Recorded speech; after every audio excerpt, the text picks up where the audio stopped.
오늘 제가 드리려고 하는 말씀은 용서와 멸 드리려고 합니다. 그래서 에레미야서 50장과 51장을 번갈아 가면서 좀 보면서 확인을 해야 될 부분이 있어서 말씀을 나누려고 하니까요.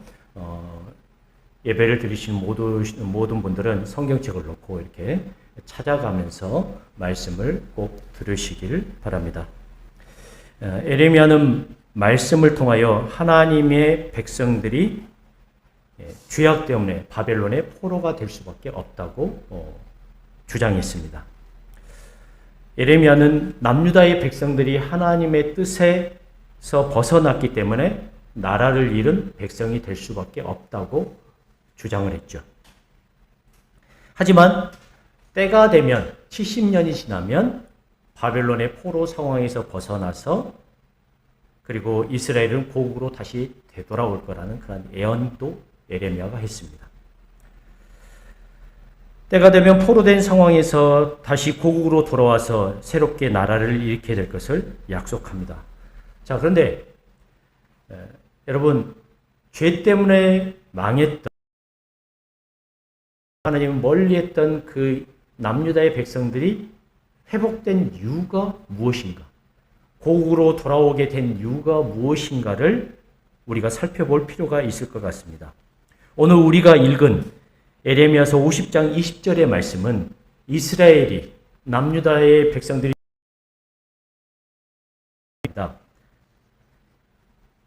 이스라엘의 죄악을 찾을 수 없기 때문이다.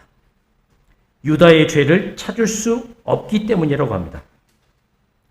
이스라엘과 유다의 죄를 찾을 수 없는 이유는 하나님께서 남긴 자들을 어떻게 하셨기 때문에 용서하셨기 때문이다 라고 우리에게 말씀하고 있습니다.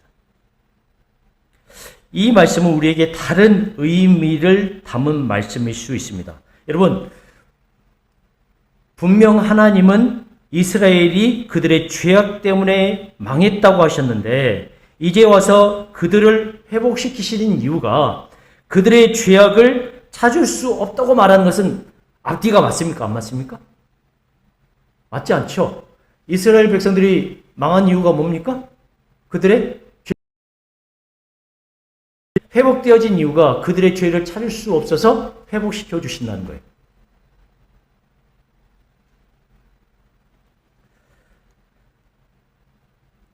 이스라엘이 고국으로 다시 돌아올 수 있는 것은 하나님의 용서하심 때문이다라고 말씀하고 있습니다. 그래서 이사야서 43장 25절에서는 이런 말씀을 기록하고 있는데 곧 나는 나를 위하여 내 허물을 도말하는 자니 내 죄를 기억하지 아니하리라 라는 말씀을 우리에게 알려주고 있습니다. 여러분, 이사야 43장을 한번 우리가 좀 찾아볼게요. 이사야 43장이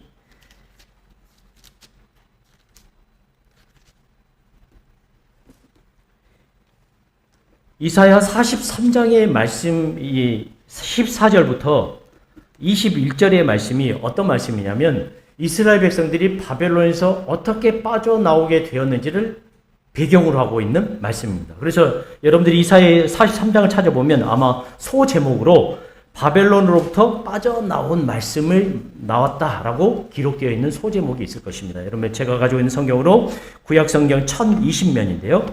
1020면.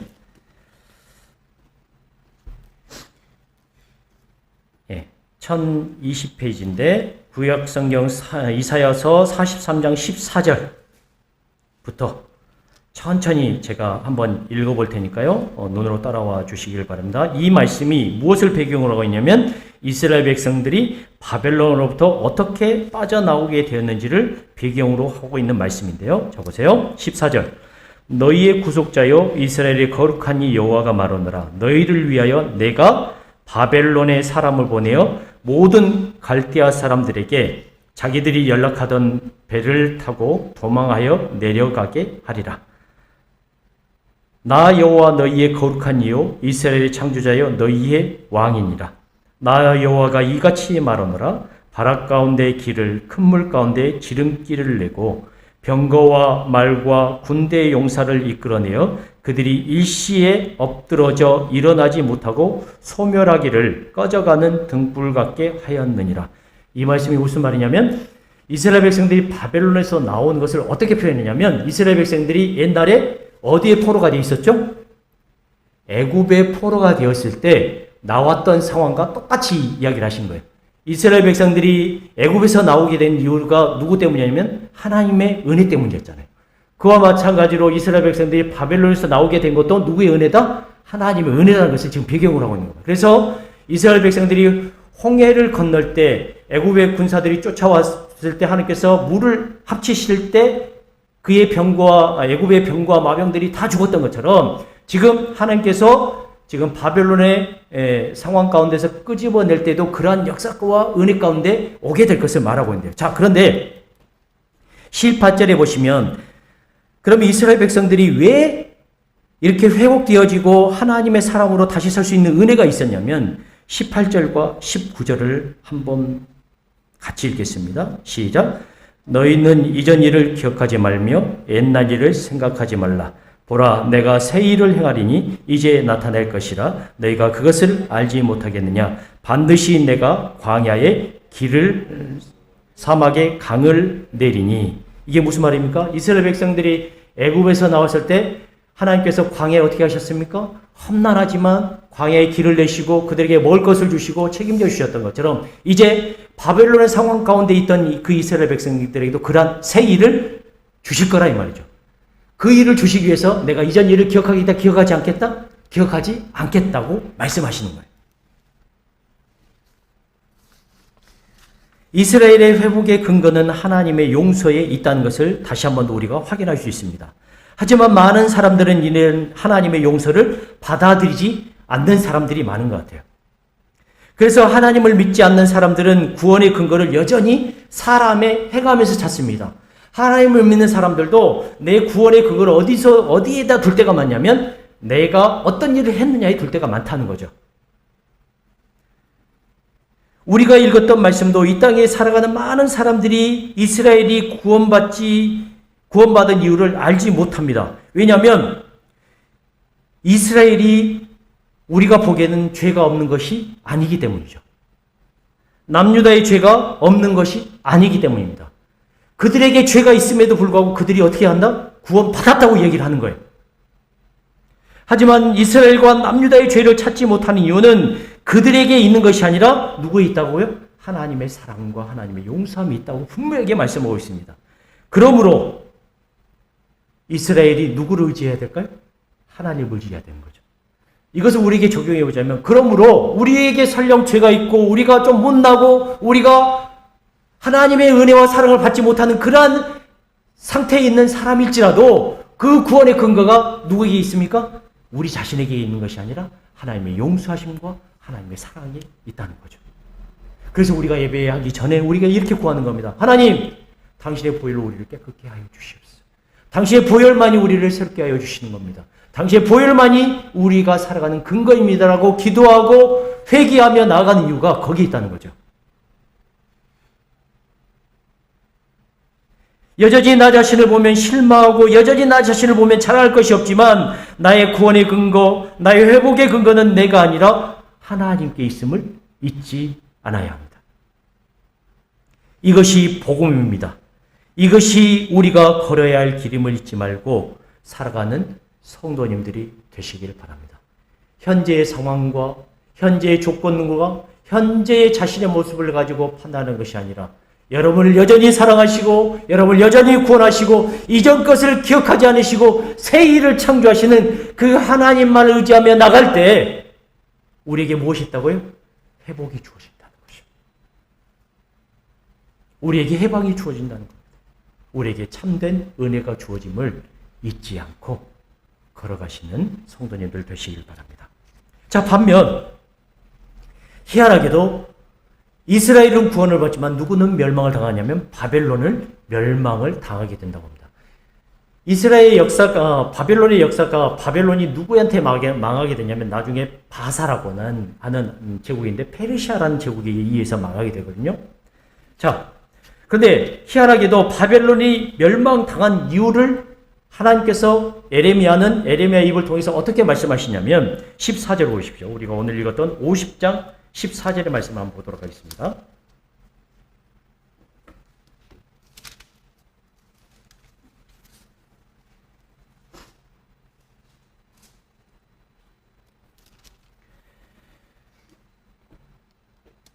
(50장 14절의) 말씀. 에레미야서 50장 14절의 말씀입니다. 같이 한번 읽으실까요? 시작. 바벨론을 둘러 대열을 벌이고 활을 당기는 모든 자여 화살을 아끼지 말고 쏘라. 그가 여호와께 범죄하였습니다. 예. 바벨론이 왜 망하게 되는 거예요? 하나님께 죄를 지었기 때문입니다. 하나님께 범죄를 했기 때문입니다. 자, 그러면 바벨론이 하나님께 구체적으로 범한 죄가 무엇인가를 우리가 생각해 봐야 될 필요가 있습니다. 하나님께 그들이 죄를 범했는데 도대체 무슨 죄를 범했다는 것이냐? 24절 보세요. 50장 24절.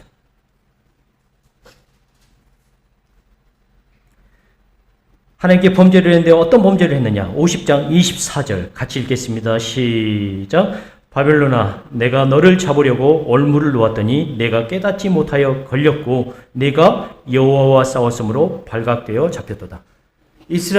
바벨론이 누구와 하나님께 어떤 범죄를 지었냐면 바로 누구와 싸웠다고요? 하나님과 싸웠다는 거예요. 여호와와 싸운 이유가 무엇일까요? 그럼 이렇게 또 한 번 더 질문해 볼 수 있죠. 그러면 바벨론이 하나님과 싸운 이유가 뭘까를 생각해 봐야 될 것 같아요. 왜 그들은 하나님과 싸우게 됐는가? 성경은 이렇게 말합니다. 바벨론이 교만했기 때문이라고 말씀하고 있습니다. 여러분 29절 보세요. 50장 29절.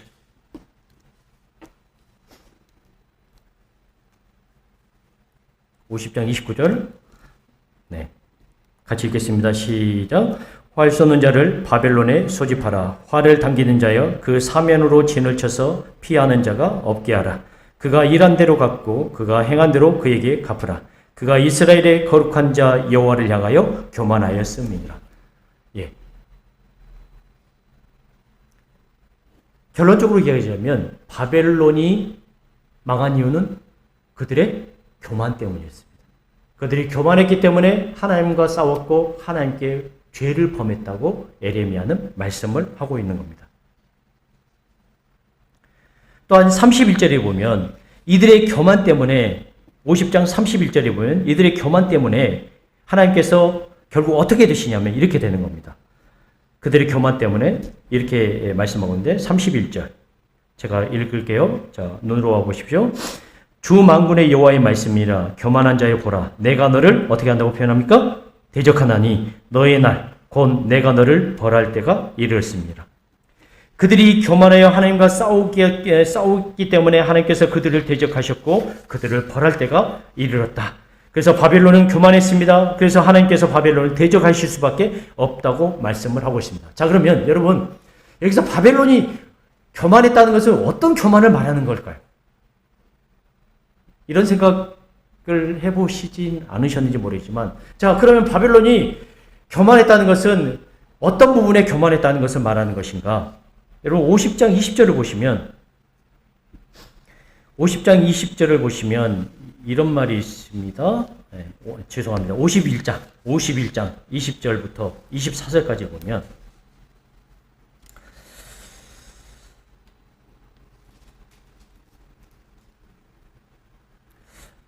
바벨론이 다른 나라와 전쟁을 통해서 그들이 다른 여러 나라들을 이기고 또 그리고 여러 나라들을 멸망을 시켰는데 그 멸망을 시킨 이유가 무엇이었냐면 바로 그들이 하나님의 심판의 도구의 역할을 감당했기 때문이다. 여러분 그 말씀이 51장 20절부터 24절까지 나오는데요. 같이 제가 읽도록 하겠습니다. 51장 20절부터 24절까지인데 제가 천천히 읽게요. 눈으로 따라와 주시기 바랍니다. 51장 20절입니다. 여호와께서 이르시되 너는 나의 철퇴 곧 무기라.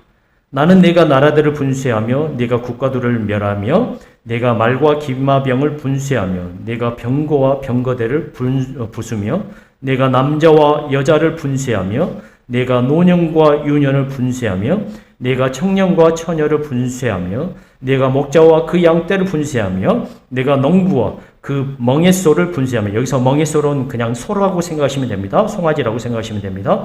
내가 도백과 태수들을 분쇄하도록 하리라. 여기서 도백과 태수들은 나라 사람들과 지방의 그런 고위급 관리들을 말하는 겁니다. 너희의 눈앞에서 그들이 시온에서 모든 악을 행한 대로 내가 바벨론과 갈대아 모든 주민에게 갚으리라. 여호와의 말씀이니라. 여러분, 바벨론은 하나님의, 다른 나라를 심판하는 하나님의 철퇴, 하나님의 무기였습니다. 바벨론은 하나님의 의도에 따라 움직이는 말이었습니다. 바벨론은 열방을 심판하는 하나님의 손에 들린 무기였습니다. 자, 하나님의 섭리에 따라 바벨론은 열방을 심판하는 하나님의 도구로 사용된 것입니다. 바벨론이 하나님의 섭리에 따라 열국을 심판한 것은 어쩔 수 없는 것이었으나, 자, 그들이 교만했다는 것은 무엇이었을까요? 어떻게 그들이 교만했다는 것을 알 수 있는 건가? 그들의 교만이 무엇이었는가를 성경이 이렇게 표현하고 있습니다. 바벨론이 하나님의 도구로 역할을 잘 감당했지만, 이 하나님의 도구로서 역할을 감당할 때 하나님이 정한 범위를 넘어섰다는 것을 말하는 겁니다. 다시 이것을 좀 더 쉽게 얘기하자면, 바벨론이 하나님의 도구로서의 역할을 뛰어넘어 잔인한 일을 많이 했다는 겁니다. 바벨론이 교만했다는 것은 도구의 개념을 넘어선 일을 했다는 것입니다. 이것이 극적으로 나타나는 것이 언약 백성에 대한 잔인함이 있습니다. 에레미야 51장 34절에서 36절의 말씀 우리가 볼 텐데요. 34절부터 36절 한번 보십시오. 그들이 언약 백성에 대해서 어떤 일을 했냐면 이렇게 말을 합니다. 34절부터 36절 같이 한번 읽어보시죠. 51장 34절부터 36절. 언약 백성들이 자기들을 멸망시켰던 바벨론의 느부갓네살 왕에 대해서 어떻게 표현하고 있는지를 우리가 같이 한번 읽어보도록 하겠습니다. 34절부터 36절 시작. 바벨론의 느부갓네살 왕이 나를 먹으며 나를 멸하며 나를 빈 그릇이 되게 하며 큰 뱀같이 나를 삼키며 나의 좋은 음식으로 그 배를 채우고 나를 쫓아내었으니 내가 받은 폭행과 내 육체에 대한 학대가 바벨론에 돌아가기를 원한다고 시온 주민이 말할 것이요 내 피 흘린 죄가 갈대아 주민에게로 돌아가기를 원한다고 예루살렘이 말하리라. 그러므로 여호와께서 이와 같이 말씀하시되 보라 내가 내 송사를 듣고 너를 위하여 보복하여 그의 바다를 말리며 그의 샘을 말리리니 바벨론이 뭐가 된다고 표현합니까? 30절에 돌무더기가 되리라. 승냥이의 거처와 혐오의 대상과 탄식거리가 되고 주민이 없으리라고 표현합니다. 여러분, 이 말이 조금 잘 안 와닿을 텐데요. 공동번역에서는 이 51장 34절에서 36절 이렇게 번역이 있습니다. 어떻게 변했냐면 한번 들어보세요. 바빌론 왕 느부갓네살이 우리를 어떻게 했다고요? 잡아먹었습니다. 모조리 먹고 어떻게 만들었다고요? 빈 젖수처럼 만들었습니다. 바다의 용처럼 우리를 삼켰습니다. 입맛을 다시며 배가 불룩하게 우리를 어떻게 했습니까? 먹어치웠습니다. 사정없이 우리 살을 뜯어먹던 그 원수를 바벨론 성 위에서 갚아달라고 시온의 백성이 호소합니다. 우리 피를 흘리게 한 원수를 바빌론 백성에게 갚아달라고 예루살렘이 호소합니다. 바벨론이 언약 백성에 대해서 잔인한 일을 했다는 거예요. 눈 뜨고 보지 못할 정도로 잔인한 일을 했다는 거예요. 그리고 다른 나라에도 그렇게 했다 안 했다? 했다는 것을 의미하는 겁니다. 누군가의 도구로 쓰임을 받는다는 것은 그것을 허락한 사람의 권위에 근거한 겁니다. 하나님께서 바벨론을 하나님의 도구로 사용했습니다. 그렇다면 바벨론은 하나님께서 정하신 그 권위의 근거에서 하나님께서 정하신 그 범위 안에서 자기 효과를 감당하는 도구로 쓰임받아야 합니다. 하나님의 도구로 쓰임받는다는 것은 하나님의 의도 안에 쓰임받는 것을 의미합니다. 도구란 말이 우리에게 자칫하면 다른 의미를 줄 수 있어서 조금 설명이 필요한데요. 만약 하나님께서 바벨론을 열방을 심판하는 도구로 사용하고 이제 와서 심판을 통해서 그들의 죄가 있어서 바벨론을 멸망시킨다면 우리 마음속에 그런 생각이 들 수 있습니다. 어떤 생각이 들 수 있냐면, 야, 하나님이 바벨론을 도구로 사용하든지 이제 용도가 다 됐으니까 어떻게 했다? 버리는구나 라고 생각할 수 있을까요, 없을까요? 그렇게도 생각할 수 있다는 거죠. 그런데 하나님은 그런 분이 아니십니다. 하나님은 인간을 또한 나라를 도구로 사용하시는 분이 아닙니다. 하나님은 자신의 뜻을 사람에게, 나라에게 전적으로 맡기시는 분이십니다. 그래서 하나님의 섭리가 사람과 나라를 통해서 하나님의 의도에 따라 운행해 가십니다. 그런데 하나님의 의도와 섭리를 넘어서서 잔인함을 보이는 사람들이 있습니다. 어떤 일을 이루는 도구로서 사용되는 것을 넘어서서 다른 일을 벌이는 것입니다. 우리 이걸 좀 예를 들자면, 우리가 과일을 깎는데 조그만 칼 과도를 사용합니다. 여러분, 과도가 과일을 깎는데 사용되면 땡큐죠. 그런데 그 과도가 다른 용도로 쓰이게 되면 어떻게 될까요? 사람을 해치게 되죠. 이 칼이 다른 용도로 쓰이게 되면 잔인한 일이 일어납니다. 이런 일을 누가 했다고요? 바빌론이 했다는 겁니다. 바벨론이 이런 잔인한 일을 해놓고도 자랑스러워하며 자신의 신들에게 경배하며 우상을 경배하며 살아왔습니다. 그래서 하나님은 바벨론에 대항해서 싸우시는 대적자가 되신다고 말씀을 하고 있습니다. 50장 33절과 34절에 보시면 이렇게 말씀을 하고 있습니다. 50장 33절과 34절.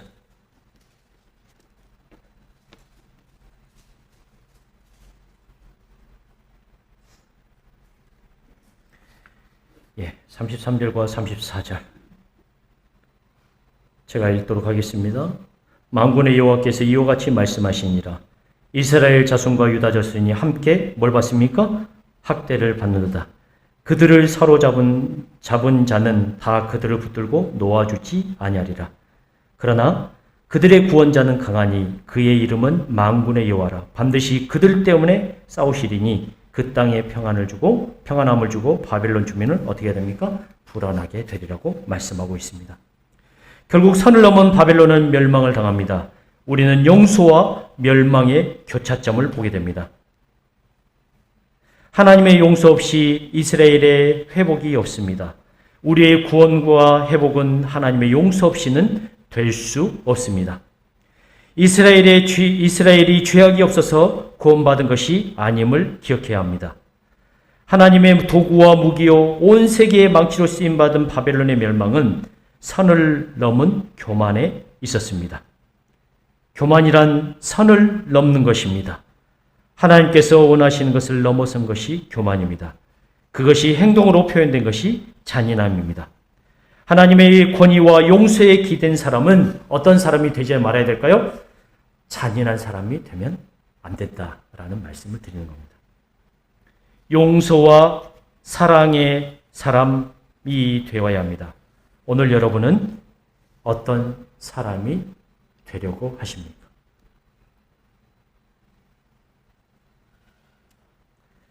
하나님의 용서를 누리는 사람이라면 여러분의 존재 자체를 통해서 다른 사람이 도움받고 살아나는 그 일에 쓰임받기를 원합니다.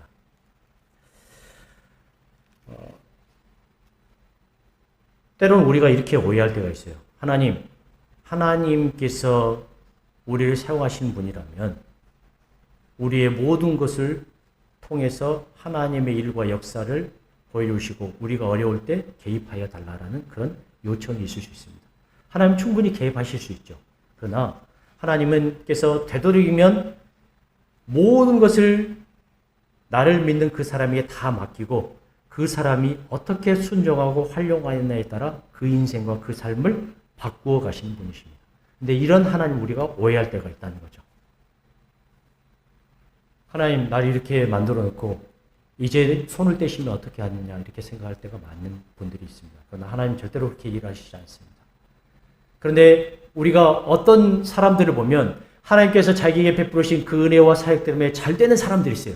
그런데 그 잘 되는 것을 넘어서서 하나님을 이렇게 만들어 주시는데도 불구하고 하나님의 그 은혜를 잊어버리고 교만하여져서 자기의 인생과 삶을 마음대로 주장해가는 사람이 있습니다. 하나님은 그것에 대해서 절대로 가만 놔두지 않으시는 분이라고 우리에게 말씀하고 있습니다. 여러분, 이것을 우리에게 적용해 보자면 이렇게 적용할 수 있어요. 예전에 잘 나갔던 분 여기 계십니까? 거의 인터넷으로 지금 예배를 드리는 분 중에 하나님 나 예전에 아주 잘 나갔는데 지금 꺾인 사람들이 있습니까? 또 그리고 내가 예전에 이렇게 하려고 했는데 하나님께서 저를 사용해 주시지 않아서 잘못되었다고 주장하는 사람들이 있습니까? 그런데 하나님께서는 그렇게 일을 하시는 분이 아니라는 걸 말합니다. 또 그리고 혹시나 지금 잘 나가고 또 혹시나 지금 잘 되어서 많은 영향을 가지고 계신 분이 있습니까? 그때 여러분들이 기억하셔야 될 게 있습니다. 바벨론이 왜 망했는가를 고민하셔야 됩니다. 바벨론은 하나님의 도구로 쓰임을 받았습니다. 그러나 그들의 선을 넘어서 교만해졌을 때 멸망의 길을 걸었다는 것을 우리가 기억해야 될 필요가 있습니다. 여러분, 그러므로 우리가 평생을 살아가면서 간직해야 될 소중한 교훈이 있습니다. 겸손하셔야 됩니다. 하나님께서 여러분들에게 그렇게 하신 이유가 반드시 존재합니다. 그리고 혹시나 자기의 삶과 여러 가지 것들을 가지고 자신을 판단할 때 여러분들 기억하십시오. 내가 이것 때문에 구원받은 것이 아니라 하나님의 용서하심과 사랑 때문에 구원받은 것임을 반드시 기억하시고 살아가시길 바랍니다. 그것이 우리 안에 풍성할 때 바벨론의 그 교만한 가운데 빠지지 않는 사람들이 될 수 있을 것 같습니다. 오늘 주의 사랑하는 성도들이 이 은혜와 사랑 가운데 살아가는 귀한 분들 되시길 주님의 이름으로 간절히 축원합니다. 아멘.